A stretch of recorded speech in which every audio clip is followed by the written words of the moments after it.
In 605 BC, the most powerful army on earth marched on Jerusalem. They didn't just take the city, they took something more dangerous.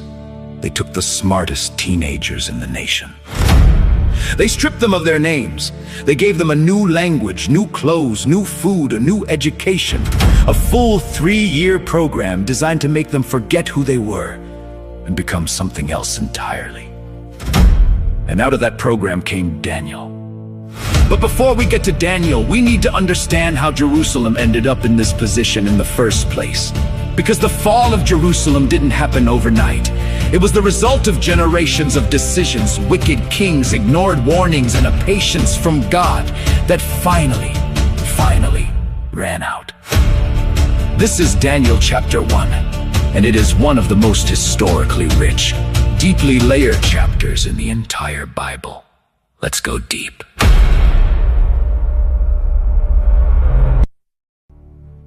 To understand why Babylon attacked Jerusalem, you have to go back at least 100 years before Daniel was born. Because the judgment that fell on Jerusalem in 605 BC was not a surprise. It was a prophecy spoken by name more than a century earlier. King Hezekiah was one of the greatest kings Judah ever had. Under his reign, the Assyrian army, untamed 5,000 soldiers, camped outside Jerusalem, demanding surrender. Hezekiah went to the temple, spread the threatening letter before God, and prayed. And that night the angel of the Lord moved through the Assyrian camp, and 5,000 soldiers were dead by morning. The Assyrian commander packed up and went home. Hezekiah trusted God, and God delivered him.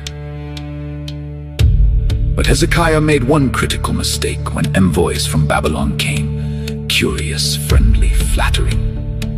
Hezekiah was so pleased by the attention that he showed them everything. Every treasure in the palace, every weapon, every item of the royal storehouses. He held nothing back. And the prophet Isaiah came to him afterward and said, "Hear the word of the Lord. The time will surely come when everything in your palace and all that your predecessors have stored up until this day will be carried off to Babylon. Nothing will be left." Hezekiah's response: "The word of the Lord you have spoken is good, because at least it won't happen in my lifetime." That one proud, careless afternoon, showing off the treasures to the Babylonians, became a prophecy that took 100 years to fulfill. But it fulfilled exactly. Then came Manasseh, Hezekiah's son, the most wicked king of Judah. He took everything his father built and burned it down spiritually. He rebuilt every pagan altar. Hezekiah had torn down, he set up altars to Baal. He burned his own son as a sacrifice to a pagan god. He practiced sorcery and witchcraft and consulted mediums. And then, in the single most shocking act in the entire history of the temple, he placed a carved idol inside the temple of God itself. The same temple Solomon built, the same temple where God said his name would dwell forever. Manasseh put a pagan idol inside it, and he reigned for 55 years. The longest reign of any king of Judah. 55 years of this. God's verdict was clear. "I will wipe out Jerusalem as one wipes a dish, wiping it and turning it upside down." And because of Manasseh, he said this judgment would come. It was no longer a question of if, only when. 55 years of spiritual poison does not wash out in one generation. The damage Manasseh did to the national soul of Judah was profound and lasting.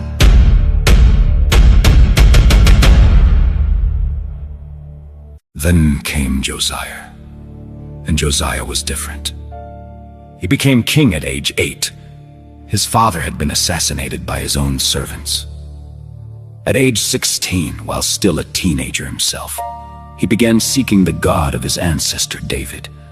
At age 20, he began tearing down the pagan altars and smashing the idol poles across the land. But the turning point came at age 26. While repairing the temple, which had been so neglected that the book of the law had literally been lost inside it, a priest found the scroll and brought it to the king. When the words of the law were read aloud to Josiah, he tore his robes. He wept, because he finally understood what God required, and how completely and catastrophically Judah had abandoned it.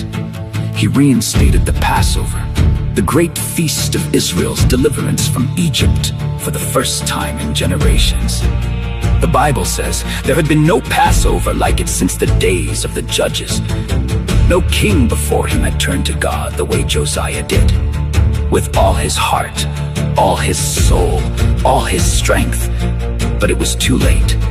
God told him through the prophetess Huldah, the judgment is set because of Manasseh. Because of all that this people have done, it cannot be turned back. But because of your tender heart, it will not happen in your lifetime. Josiah died at age 39 at the Battle of Megiddo, fighting Pharaoh Necho of Egypt in a battle he should never have entered. He was killed by an Egyptian archer, the greatest reforming king since David, dead at 39. And with his death, the last barrier was gone. After Josiah, his son Jehoahaz was chosen by the people as king. He lasted 3 months. Pharaoh Necho, the same man who killed his father, summoned him, stripped him of his crown, put him in chains, and took him to Egypt, where he died in captivity. Judah was now a vassal state of Egypt, taxed heavily. Their king chosen not by God or by the people, but by a foreign power. Necho replaced Jehoahaz with his brother Eliakim, renamed him Jehoiakim. He was arrogant, careless, and utterly indifferent to God. When the prophet Jeremiah dictated warnings from God and had them read publicly in the temple, Jehoiakim had the scroll brought to him as it was read to him, column by column. He cut the pieces off with a knife and threw them into the fire burning in front of him. No fear, no trembling, no torn robes like Josiah, just contempt and a fire. Jeremiah's verdict: Jehoiakim would have no one to sit on the throne after him. He would be buried like a donkey, thrown outside the gates of Jerusalem, unlamented and unburied. This is the king sitting on the throne in Daniel 1:1. When Nebuchadnezzar attacked, Jehoiakim submitted. He became Babylon's vassal instead of Egypt's. The text says simply, the Lord delivered Jehoiakim, king of Judah, into his hand. Not Nebuchadnezzar conquered Jerusalem. Not Babylon was stronger. The Lord delivered him.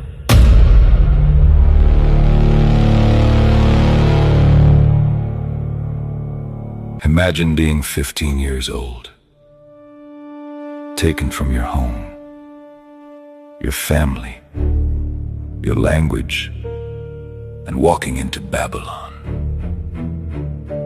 This wasn't just another city. This was the center of human power. Massive walls, towering gates, golden temples, scholars, warriors, priests, merchants from every nation on earth. And ruling over it all was Nebuchadnezzar II, conqueror, builder, and the most powerful man in the world. This is the world young Daniel walked into. But Babylon didn't just conquer nations. Babylon reshaped identities. Nebuchadnezzar II ordered his chief official to select the best young men from Judah's royal families. Strong, intelligent, educated, disciplined, young men who could serve in the king's palace. And among them was Daniel. For 3 years they would learn Babylon's language, Babylon's science, Babylon's culture, and Babylon's way of thinking. Then their names were changed. Daniel, God is my judge. became Belteshazzar.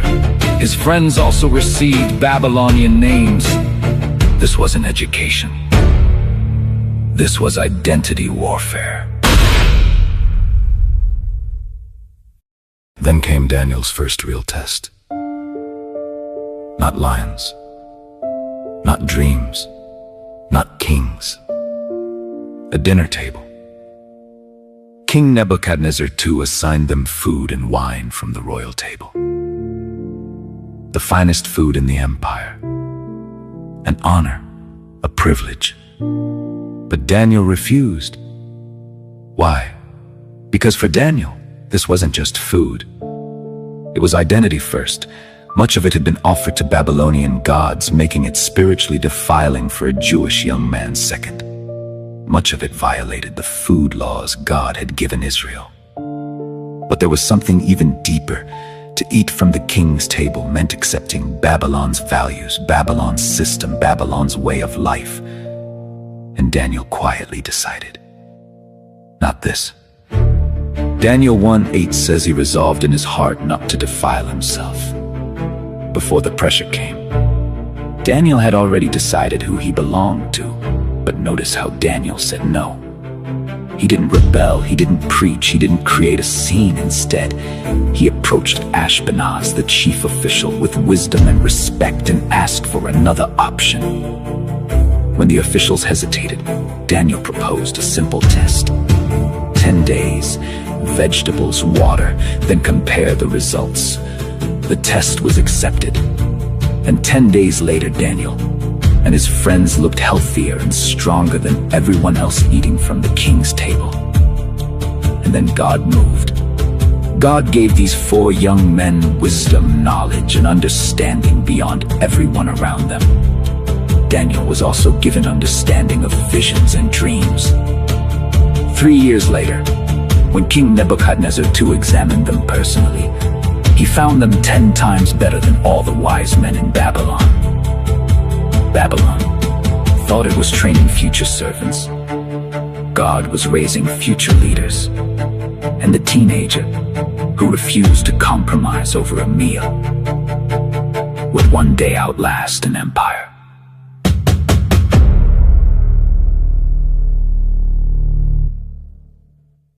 So what does Daniel chapter 1 teach us? Know who you are before pressure comes.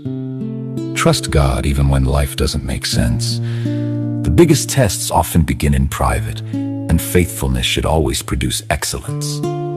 It began with one quiet decision at a dinner table. If this story encouraged you, make sure to like this video, subscribe, and turn on notifications. If you want to see the Daniel 6 deep dive, the lion's den, the conspiracy, the lion physics, and the king who couldn't sleep, the link is in the description.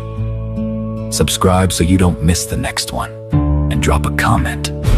What is one area of your life where you need to draw a quiet line?